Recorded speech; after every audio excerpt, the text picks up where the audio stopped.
Somewhere along the path of awakening, perhaps after a seismic spiritual revelation or the quiet shattering of a personal identity, you felt the ground shift beneath you. What was once familiar became foreign. You pierced through the veil of illusion, saw the machinery of your patterns, the deafening noise of the world, and then came the silence. At first, that silence felt sacred, empowering, even like stepping out of a burning building into clean air. But slowly, subtly, meaning dissolved, not as a catastrophe, but as a quiet disappearance, as if your soul dimmed the lights on life and forgot to turn them back on. You stopped striving. You stopped performing, not out of despair, but in a kind of sacred exhaustion, a hollowing that felt strangely peaceful, but unnervingly still. And then the whisper began, a quiet, aching question. Why do I feel so empty now that I finally see the truth? This is the paradox no one warns you about. We are led to believe that spiritual awakening will inflame our purpose, that seeing through illusion will make us burn with clarity. But for many, especially the sensitive ones, the seekers, the empaths, the inward travelers, it does something else. It empties the vessel. It scrapes out all false motives until even desire becomes unrecognizable. And in that void, we confuse awakening with apathy.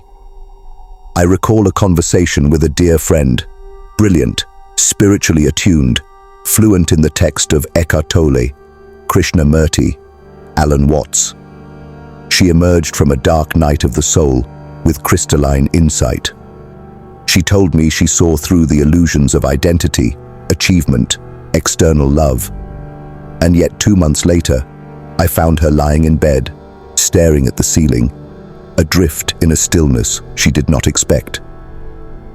I used to cry about not doing enough, she said. Now I don't care if I do anything at all. I thought awakening would set me on fire. Instead, I feel extinguished. Carl Jung spoke directly to this threshold. He described it as the sacred terrain between the collapse of the ego and the birth of the self, a liminal space terrifying in its quiet, where motivation once powered by persona and social approval dissolves, leaving only the raw clay of what has not yet been shaped. This is not failure. This is individuation. The chrysalis stage of the psyche, where the caterpillar dissolves into formlessness before becoming the butterfly. It is the psychological death required for rebirth. But we must not mislabel this void as regression. For in the heart of this emptiness lives a deeper call, a quiet pulse of soul truth waiting to be heard. Not the motivation to prove, but the impulse to be, to move. Not out of need for recognition, but out of inner resonance. This article is not about despair. It is about the moment after awakening, when the old fuel dies and the new source of energy is still forming. Jung understood the privilege of a lifetime is to become who you truly are. The loss of motivation is not the end. It is the sacred beginning of living not as a mask, but as a soul. Carl Jung, the architect of analytical psychology, foresaw this strange and silent fog that descends after awakening long before it became a topic of modern spiritual circles. He didn't cloak it in mysticism or euphoric language. He spoke with piercing clarity about the soul's descent into its own depths once the unconscious begins to stir. Enlightenment, Jung once wrote, does not come by imagining figures of light, but by making the darkness conscious. And while those words may sound poetic, they carry a terrible truth. Real awakening does not crown you with bliss. It strips you. It unravels the scaffolding of the false self. The collapse is internal, but far-reaching. Your former motives, ambition, achievement, recognition begin to dissolve. The timelines you followed, the goals that once pulled you forward, even the structures of identity that defined your relationships, your work, your daily rhythm, begin to fade like mirages in the light of a deeper truth. But here's where the psychological nuance is vital. Your ego does not disappear. It does not die. It simply becomes disoriented. The script it once followed has been burned, but no new script has yet emerged. The result is not laziness or apathy, but a profound spiritual limbo. You are no longer asleep, but you are not yet fully awake into what comes next. This is the mystery, what Jung called the nigredo, the blackening phase of alchemy, when the ego has been dismantled, but the self has not yet taken the throne. In modern terms, it looks like demotivation, but in Jungian language, it is a holy pause, an in-between space where the soul retreats inward to rewrite its myth. And yet our culture fears this silence.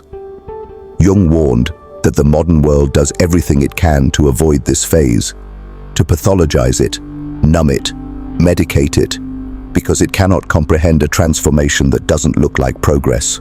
But what you're experiencing is not regression. It is initiation. It is not dysfunction. It is sacred descent. This is not depression in the clinical sense, though it may share its shadows. It is the soul refusing to participate in a life it no longer resonates with. And that, Jung believed, was the beginning of individuation, the sacred becoming of the true self. Most people never speak of this part, do they? The ache after the light, the silence after the revelation. But this silence is not empty. It is formative. And if you can learn to stand still inside it, to listen to what it asks of you, you may come to see that what looks like demotivation is actually the beginning of a deeper alignment. The world tells you you're lost. Jung would say you are being reformed by something far more honest. And that's exactly what we will begin to explore next.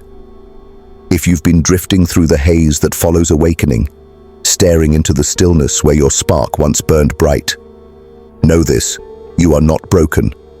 You are undergoing a profound psychic shift that our culture has no name for. A metamorphosis so deep, it does not merely challenge your thoughts. It reconfigures the very architecture of your inner world.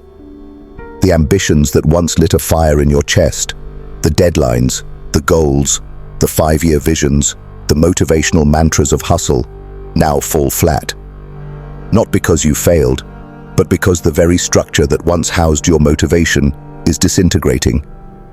Carl Jung foresaw this unraveling long before it was ever whispered on digital platforms. Let us understand it clearly.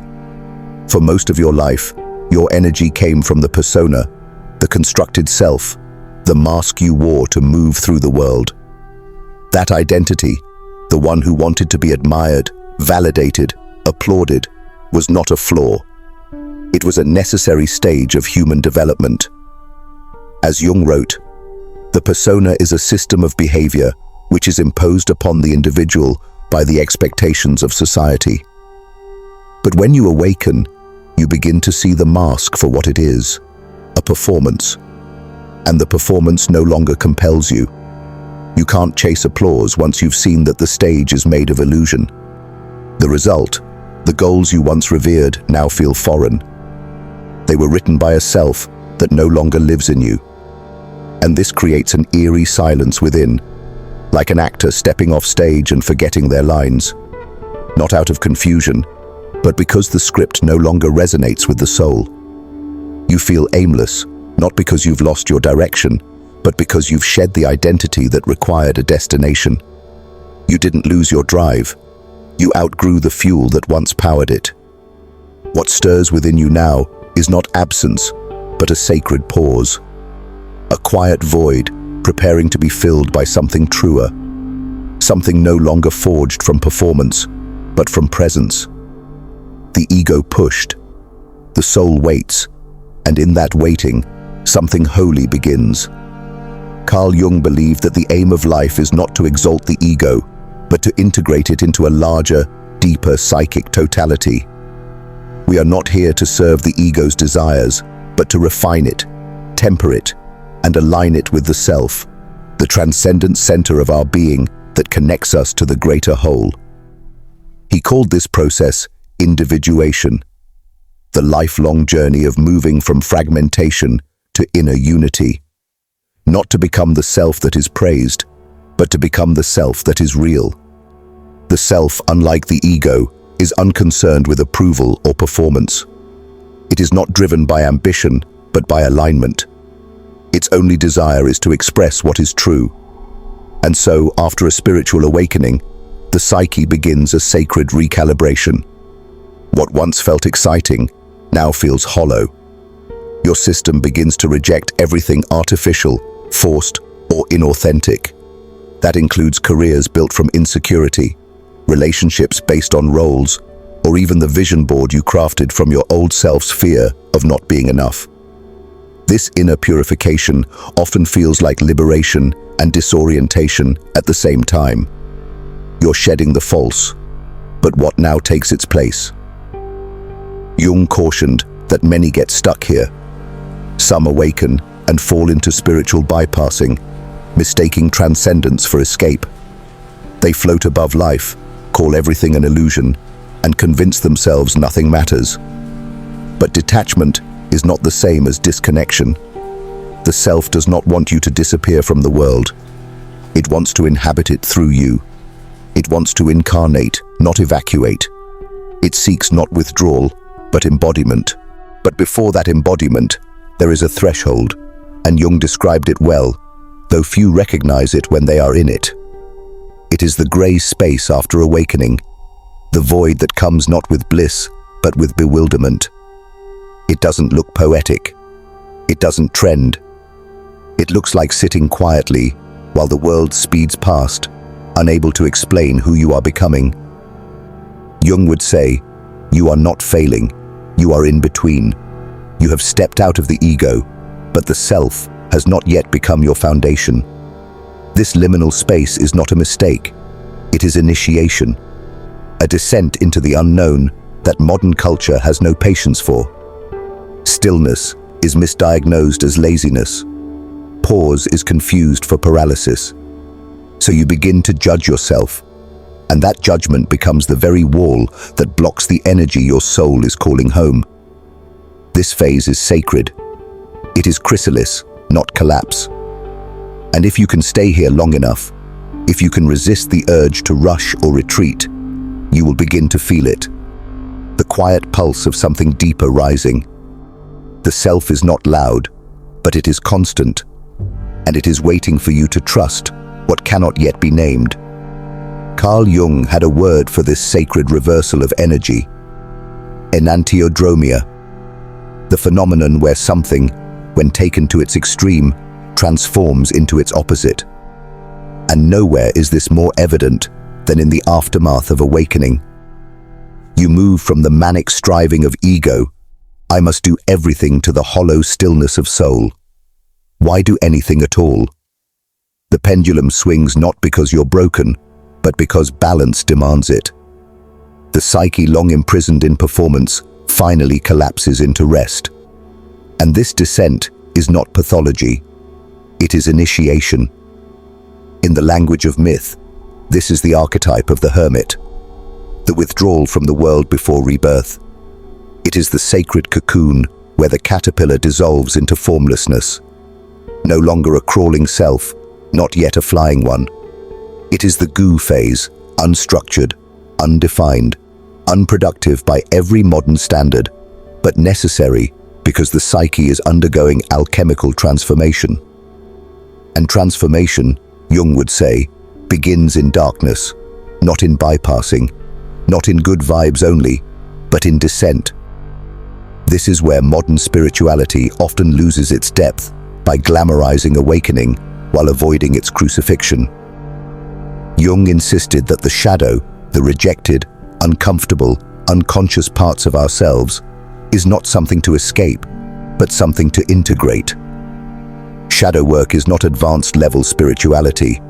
It is the very foundation of becoming whole. And in this state of nothingness, you now occupy. The unconscious is rising not as a villain, but as a messenger. What you once repressed, your grief, your rage, your unmet needs begins to surface, because now at last there is space. So the ego panics. It wants action, clarity, a name tag. But the self quietly and persistently whispers, "Let go. I am forming something deeper, And this is where the real work begins. Not in achievement, but in surrender. Not in clarity, but in witnessing. The psyche is not malfunctioning. It is metabolizing years of noise, illusion, and false striving. It halts your drive, your ambition, your hunger. So, you have no choice but to sit with what you've buried. And it is in that stillness, in that haunting void, that you begin to remember. And then, almost imperceptibly, something stirs. A new form of motivation arises, but it is nothing like the old. It is not born of anxiety. It is not urgent or performative. It does not roar, it hums. A soul-led impulse to move, not because you must, but because it would be a betrayal of truth not to. Jung called this the emergence of the self, not as an abstract ideal, but as a living, breathing compass within. It does not chase, it calls. And what it calls you toward is not success, but wholeness. So, you've crossed the threshold and stood in the silence. You've tasted stillness, not as stagnation, but as sacred pause. You've wandered through the inner night, where no voice called out and no light showed the way. And now something ancient begins to stir. Not as a roar, not as lightning, but as a quiet inner, a soft pulse that does not urge you to return to what was, but invites you to build what has never yet been. This is the first whisper of the self, not in language, but in feeling, in pull, in presence. Carl Jung called this the symbolic life, a life no longer ruled by ego or convention, but guided by the deeper forces of the soul.